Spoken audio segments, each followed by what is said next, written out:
नमस्कार मो प्रेमलता आज गोटे छोट कहानीटे नहीं आसी बहुत शिक्षणीय एवं मजालिया कहानीटे आशा करुच्ची आपण मानक ये कहानीटी बहुत भल लगे। चलते शुणा कहानी सुना हाथी और रूपा बिलुआ। गोटे जंगल रे सुना नाम गोटे हाथीटे थिला आउ रूपा ना रे गोटे बिलुआटे। से दुहे बहुत भल सांग थिले। सुना और रूपा जोड़ी समस्ते बहुत पसंद करती। दुहे जुआड़े गले सांग हो जाती, बुलती, खेलती, सबू मजा करती। दुही को बंधुता समस्ते तारीफ करती। जी भी विपद रे पड़िले दुहे ताको साहाय्य करने को सबु बेले आगे जाती। परोपकारी दुई बंधु नाम जंगल रे दुहे बहुत परिचित। थरे जंगल रे 3 जण शिकारी आसिले आउ जंगल रु पशु पक्षी शिकार करिवारे लागिले।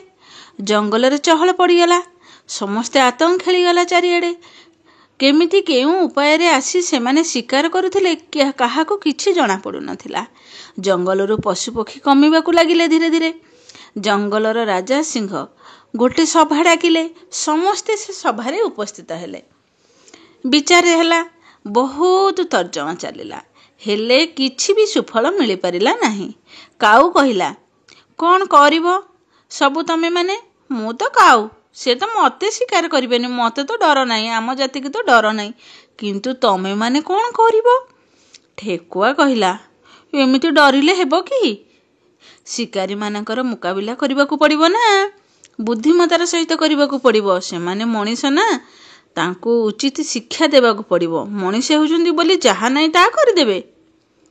मयूर कहिला, कौन तो उपाय करबाकू पड़िबो, कौन करिबा? आमे तो एमिति हार मानिले चलिबोनी ना, कौन करिबा आमे ताहले? सिंह राजा शुणी कहिले, सुण समस्ते, एकता ही बल आमर। आमे जहा भी करिबा एकजुट होई करिबा। किए छोट बड़ ताहा भाबिबा आमे उचित नुहे। आम समस्तिंकर जीवन अछि, से छोट हेउ बा बड़, ताहा आम समस्तिंकर बोली भाबिबा उचित। जदि जनक उपरे विपद पड़िला ताहा आम समस्तिंक उपरे पड़िछि बोली आमे भाबिबा। समस्ते धीर स्थिर होई चिंता कर, आउ निज निजर मत दियो मते, तापरे किछि गोटे उपाय बाहर करिबा। किछि समय समस्ते नीरवरे भाबिबाकू लागिले। किछि समय परे सुना हाथी कहिला, महाराज मो मुंडको गोटे छोटिया बुद्धिटिए आसीछि। रूपार मोर से दायित्व नेउछु। तमे माने केही किछि चिंता करनी कि केही किछि भाबनी। से शिकारी मानकू केमिति उचित शिक्षा दिया हबो ता उपाय आमे दुहे ही करिबु। समस्ते निश्चिंत रे रुह, आ सबु दायित्व आम ऊपर छाड़ी दियो। सिंह राजा कहिले, हौ ताहले ठीक अछि, तमे जहा करिवो करो। तापरे कौन हैला, सुना हाथी और रूपा बिलुआ दुहे तांकर बुद्धि दुहे बहुत भल भावरे विचार कले आ गोटे उपाय भाबिले। सुना हाथी कहिला, रूपा बिलुआ आमे दुहे लुचिकिरी रहिबा। शिकारी माने जेउ पट देई जंगल भीतर को आसुचंती, आमे कौन करिबा ना सेहीठी गोटे बड़ खालटी करदेबा, खोलिदेबा जोर रे। आउ ता भितरे कंटा बिछुआती गछ पत्र अलिया आवर्जना जिनस सबू पकईदेबा। आउ तापरे विषाक्त साप 3टा छाड़ीदेबा। तापरे देखिबा कौन होउची। रूपा बिलुआ कहिला, ठीक अछि, आमे एमती ही करिबा। तापरे दुहे सेमती कले। गात खोलिदेले, आउ ता भितरे अलिया आवर्जना पकईले, बिछुआती गछ पत्र पकईले, मुनिया मुनिया कंटा पकईदेले, तापरे विषाक्त साप 3टा छाड़ीदेले। तापर कौन हैला ना ता ऊपर को सुखिला पत्र डाल घास एमती सजेई देले, जेमती जना पड़िबनी जे तळे गोटे गात अछि बोली। एमती करी पत्र रे सुंदर भावरे सजेई देले आ लुचिकिरी रहिले। शिकारी माने आसिले। तापरे तांको मने रे खुशी पूरा जोर रे खुशी मने रे आसुथांती। हसी हसी आगकू देखी जल्दी जल्दी माड़ी जाउथांती।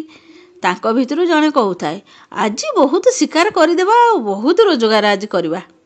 चलो चलो चलो चलो, केते धीरे धीरे चलुच, शीघ्र शीघ्र चल। अरे देख गोटे हाथी सैठी दिशुची। एमती देखु देखु 3 जण जाक पड़िले गात भितरे, आउ छटपट होई साप कामुड़ारे मृत्युवरण कले। ତେଣୁ ଯେସାକୁ ତେସା ମିଳିଲା। ସୁନା ହାତୀ ଆଉ ରୂପା ବିଲୁଆ ଦୁହେଁ ନାଚିଲେ। ଯେସାକୁ ତେସା ଯେସାକୁ ତେସା ଯେସାକୁ ତେସା କହି ଦୁହେଁ ଜୋରରେ ନାଚିଲେ। ଜଙ୍ଗଲର ଅନ୍ୟ ପଶୁ ପକ୍ଷୀ ସମସ୍ତେ ପୁରା ଖୁସିରେ ନାଚିଲେ। କାହିଁକି ନା ତାଙ୍କ ଜଙ୍ଗଲରୁ ବିପଦ ଟଳିଗଲା। ସମସ୍ତେ ସୁନା ହାତୀ ଆଉ ରୂପା ବିଲୁଆକୁ ବାହା ବାହା କଲେ, ସାବାସ କଲେ। ସମସ୍ତେ ବହୁତ ନାଚିଲେ। ତେଣୁ ଏ ଗଳ୍ପରୁ ଆମେ ଶିଖିଲେ ସମସ୍ୟା ଆସିଲେ ବ୍ୟସ୍ତ ବିବ୍ରତ ନ ହୋଇ ସମସ୍ୟାର ସମାଧାନ କରିବା ପାଇଁ ବାଟ ଖୋଜିବା ଦରକାର। ବୁଦ୍ଧି ଥିଲେ ଉପାୟ ଆପେ ଆପେ ଆସେ। ଯିଏ ଅନ୍ୟ ପାଇଁ ବିପଦ ଆଣିବ ସେ ବିପଦରେ ସେ ନିଜେ ହିଁ ପଡ଼ିବ। ଆଜି ପାଇଁ ଏତିକି। ଯଦି ମୋର ଏ କାହାଣୀଟି ଆପଣମାନଙ୍କ ମନକୁ ଛୁଇଁଥାଏ ଲାଇକ୍ ସେୟାର କମେଣ୍ଟ କରିବେ। ରହୁଛି। ଜୟ ଜଗନ୍ନାଥ।